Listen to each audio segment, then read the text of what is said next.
Social media is a hot topic for any parent, and the target age is getting younger and younger every year.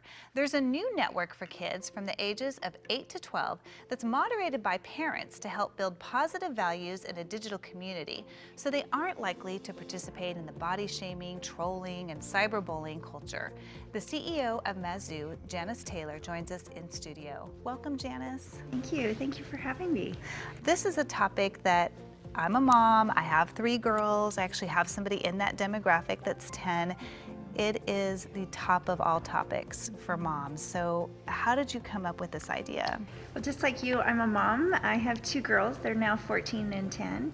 But about 7 years ago, I started to look at what had changed in our neighborhoods. Kids weren't outside as much. Parents didn't get out of their cars. They were on their phones. I was like, okay, what's happened here? Because when you emerge after a baby, you all of a sudden go, wow, there's life out here. Yeah. And I noticed that things were different, and I wanted to get to the bottom of it. And I noticed that technology had come into our lives in a very big way, almost like a massive storm. I read in the Huffington Post article, which, congratulations, it's great exposure, but there was a quote in there saying that children now spend more time on their media than they do with parents and teachers, and that's just so hard for me to really grasp. I know, and I think as parents, that was what I was seeing happening. You go out to eat and people weren't talking. And when you think about our little people, they don't come into the world with a device in their hand. We give them one. But what they really want is us. Those little people still want parents, but we've given them this device and it's so pervasive. And so I just felt we had to do something different about it.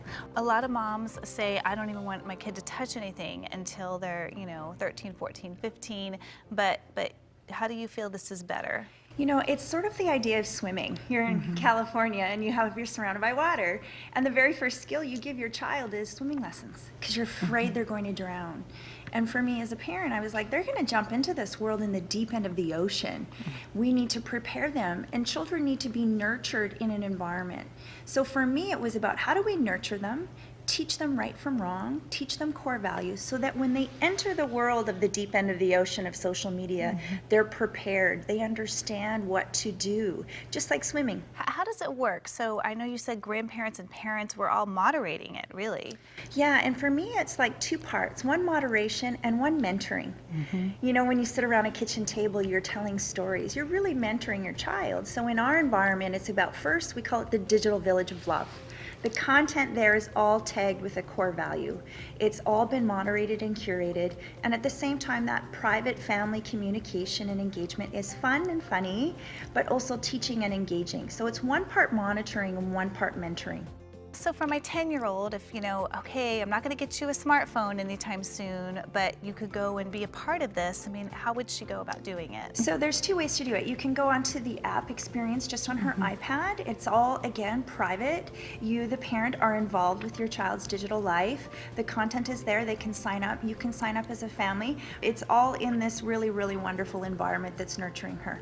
Well, I think it's refreshing. Honestly, I feel like I finally have a little of a solution because I'm always saying, no, not till you're older, but this is something that they can do. And like you said, test the waters a little bit so they know what they're getting into as they grow older. Social media has pervaded our lives, and one part of it is the content, but the other is realizing that it's just a tool. It's not a way of life. It's not going to give you all of that love and self-esteem that you really want as a child. And it's not going away. And it's not going away. So we need to find better ways to manage it and better ways to really put it in its place. The balance has kind of gone off in our lives. And it's about bringing that balance back. Well, I think it's a great idea, and congratulations. I'm definitely going to check it out with my daughter. And thank you so much for joining us, Janice. No, thank you for having me. This is wonderful.